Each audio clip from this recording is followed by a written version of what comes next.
du camping avec Nicolas Daillot qui est avec nous, président de la Fédération nationale de l'hôtellerie de plein air, lui-même propriétaire d'un camping à Plonévez-Porzay, c'est dans le Finistère. Demain, il y aura un comité interministériel du tourisme à partir de 9h30. Nous allons parler des vacances. Un Français sur deux ne partira pas en vacances cet été.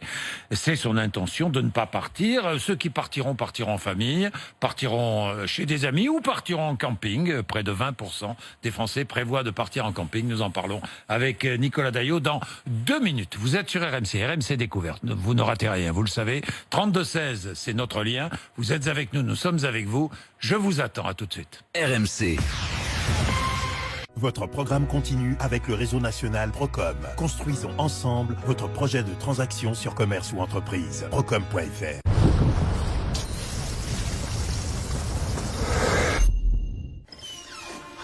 Oh non! Si t'as besoin d'un lit, c'est Compagnie du lit. Ok? Allez! Je rêve, le mec me pique mon lit. Commandez aussi sur la compagniedulit.com.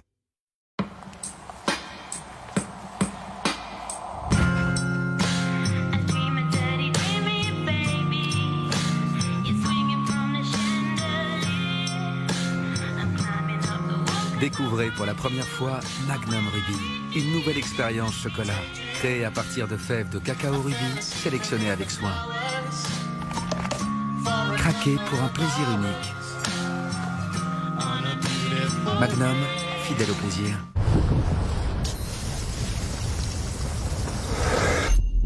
Téléchargez gratuitement l'application RMC Découverte. Vos programmes préférés sont disponibles en direct et en replay sur tous vos écrans. Le meilleur du documentaire est sur RMC Découverte.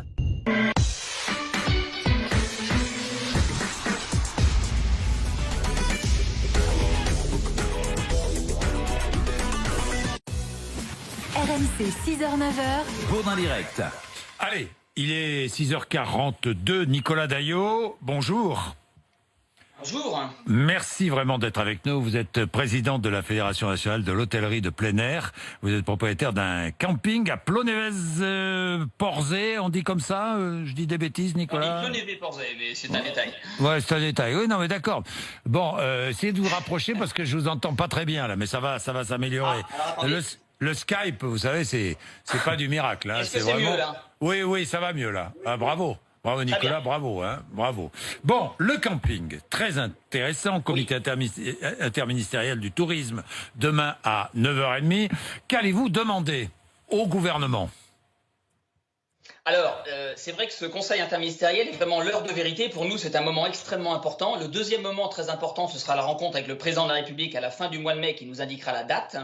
Mais ce conseil interministériel est très important, d'une part parce qu'il va nous permettre de connaître, espérons-le, les conditions de réouverture, notamment à travers l'officialisation du plan sanitaire par le Premier ministre. On a déposé un projet sur le bureau du gouvernement qui envisage à la fois l'ensemble du parcours client et la sécurisation du client dans toutes les composantes du camping. Mais demain, après la période d'arbitrage au cours de laquelle nous sommes, eh bien, le Premier ministre va nous annoncer dans quelles conditions on peut rouvrir concrètement les campings. Et ça, c'est très important pour nous et pour les clients. Oui, j'imagine. Vous espérez ouvrir quand, Nicolas Daillot? Courant juin, le 15 juin par exemple? Alors, le président de la République nous avait rassurés puisque, comme nous sommes en plein air, comme d'autres équipements touristiques collectifs de plein air, il pense qu'on va pouvoir ouvrir parmi les premiers et on espère ouvrir le 2 juin. Mais le plus important pour nous, plus que la date, c'est surtout de connaître la date, notamment pour envoyer un signe à nos clients, que ce soit le 2 juin ou le 5 juin ou le 8 juin, ça ne va pas changer fondamentalement grand-chose, sauf que dès lors que les campings seront annoncés comme allant ouvrir au mois de juin, les clients vont être rassurés sur le fait qu'on va bien ouvrir et vont commencer à nouveau à réserver. Bien, vous pourrez recevoir de la clientèle si vous rouvrez début juin. Vous allez mettre en place toutes les conditions sanitaires indispensables, j'imagine. Comment faire? En espaçant les places, peut-être. Évidemment, il y aura du gel hydroalcoolique partout. Évidemment, il y aura des masques à disposition. Et évidemment, il y aura des possibilités de se laver les mains avec du savon partout dans le camping. Exactement. Alors en réalité, le plan sanitaire est divisé en deux. Vous avez un premier acte qui concerne les fiches métiers pour la protection des salariés. Donc là, c'est un outil qui est construit par la Direction générale du travail. Et puis le deuxième volet, c'est celui pour lequel vous me posez la question, c'est évidemment la sécurisation du client.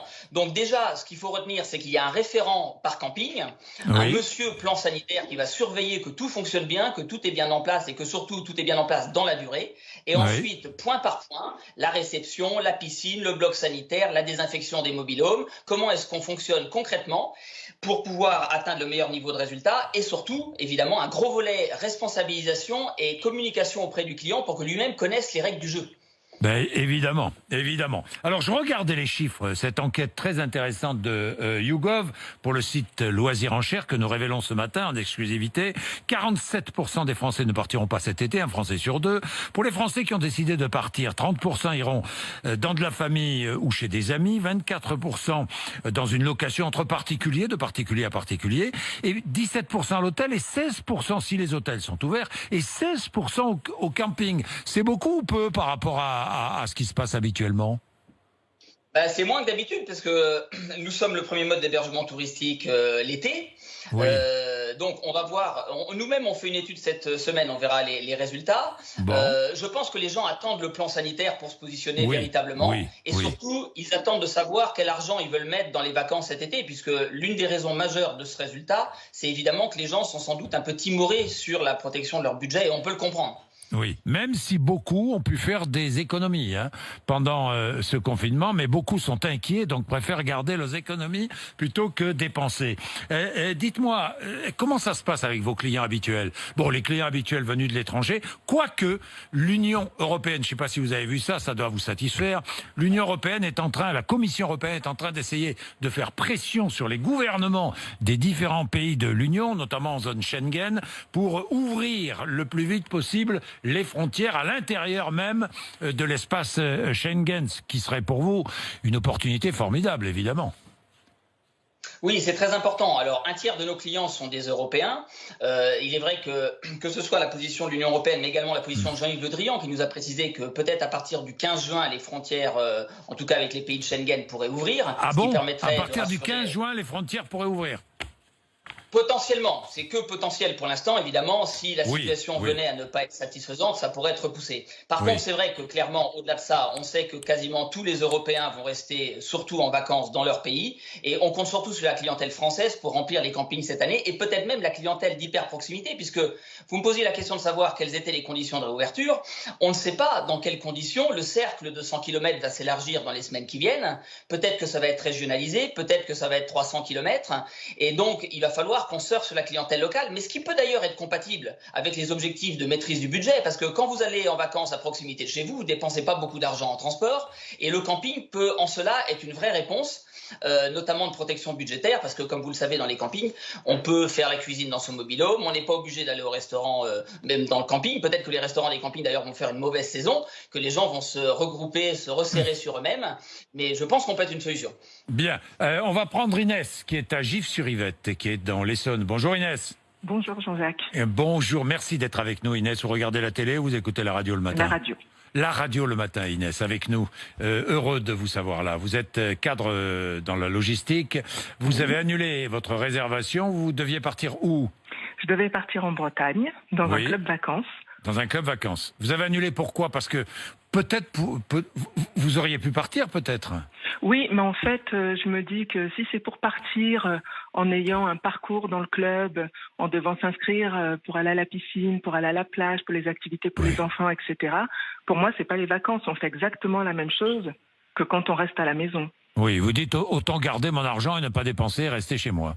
Voilà, je garde mon argent, j'ai mes contraintes à la maison et je partirai quand on pourra profiter. Et les enfants j'ai un enfant qui veut aussi en profiter. On va rester là et selon l'évolution de la situation, on partira peut-être en dernière minute, voyez. En dernière minute, vous entendez, Nicolas Daillot, en dernière minute, vous allez avoir peut-être un afflux. Vous vous attendez à ça, j'imagine. Oui, parce que les gens... Oui, Nicolas Daillot, allez-y. Oui, les gens ne savent pas véritablement comment l'été va se passer. Et c'est pour ça que les réservations sont encore plates aujourd'hui. Ils attendent la date d'ouverture, mais ils attendent aussi de savoir comment va évoluer le virus au cours de l'été. Et c'est la raison pour laquelle la plupart des campings proposent des conditions générales de vente particulières, de façon à ce que les gens, s'il y avait une décision administrative de refermeture, que les gens puissent récupérer leur argent pour partir en vacances dans une autre région. Et puis au-delà de ça, et vous l'avez dit, c'est des vacances d'été 2020 qui vont être vraiment axées sur la dernière minute. Mais on est habitués, nous, dans les campings, à la dernière minute, puisqu'on a beaucoup de clients de passage qui ne réservent jamais. On est habitué à les accueillir au pied levé et cette année, plus que jamais, on sera en mesure de le faire. Bien, merci Inès. Guillaume, qui est à Tours. Bonjour Guillaume. Oui, bonjour Jean-Jacques. Vous êtes en Indre-et-Loire, mon cher Guillaume. Guillaume, vous êtes à la radio ou à la télé, vous? Non, je suis à la radio. Vous êtes à la radio, vous êtes un habitué, hein, Guillaume? Oui, tout à fait. Bon, Guillaume, vous avez un mobil-home et vous payez 4 000 € par an pour la location de votre parcelle dans un camping. Hein, exactement. Beaucoup font ça, d'ailleurs. Guillaume, il est fermé, ce camping. Vous payez quand même? Exactement. Normalement, le camping est ouvert du 1er avril au 30 octobre. Oui. Oui, on paye quand même. Bon, il y a un contrat de date à date, sur une période annuelle, mais avec une ouverture donc de 7 mois sur l'année. Bon, à cause du coronavirus, il est fermé, on l'entend. On demande des choses quand même au camping de nous aider aussi, parce que, comme vous disiez tout à l'heure, on a beaucoup d'annulations. Moi, j'essaye de rentabiliser mes 4 000 € et de louer l'été. Aujourd'hui, j'avais 5 semaines de louer, j'en ai plus qu'une. Donc vous voyez, plus qu'une, bien sûr. C'est la catastrophe. Alors on va demander à Nicolas Daillot. Le camping refuse aujourd'hui de nous faire un petit geste commercial, vous voyez, on demande quelque chose. Nicolas Daillot, le camping pourrait faire un geste commercial, non Guillaume? Nicolas. Oui, tout à fait. Oui, c'est ce que nous préconisons au camping français. En réalité, il y a deux situations. Depuis que le déconfinement est terminé, les gens peuvent à nouveau se déplacer. Et c'est vrai qu'ils veulent absolument rentrer dans les campings, dans leur mobil-home. Il en était différemment avant le confinement où les gens étaient confinés. De toute façon, on n'avait pas le droit d'aller dans le mobil-home dont ils étaient propriétaires dans le camping. Ce qu'on préconise, évidemment, c'est que les campings puissent rouvrir plus longtemps pour pouvoir compenser ce printemps qui est en partie perdu, en tout cas quelques semaines. C'est peut-être aussi de proposer des services plus longtemps sur la saison pour compenser. Et puis, si ça devait durer trop longtemps, évidemment, juridiquement, il va falloir financièrement qu'on voit comment on peut indemniser ou compenser la perte pour le client. Alors, Nicolas, excusez-moi, Nicolas. Oui, très vite, Guillaume. Oui, très vite. Le camping nous a proposé de rouvrir de pousser l'ouverture jusqu'au 30 novembre. Malheureusement, c'est en Charente-Maritime sur la Palmyre. Au 15 septembre à la Palmyre, il n'y a plus rien. C'est le désert. Le camping, tout c'est peut-être fermé. Bien. Donc, bien, Guillaume. Oui, Nicolas, très vite la réponse parce que je suis en retard déjà. Je mets tout le monde en retard. Allez-y, Nicolas. Non, mais juste pour terminer, pour dire que, vous savez, il y a 210 000 résidents comme Guillaume en France aujourd'hui. La plupart du temps, ce sont des gens qui viennent depuis des années dans le camping. Ce sont presque des amis.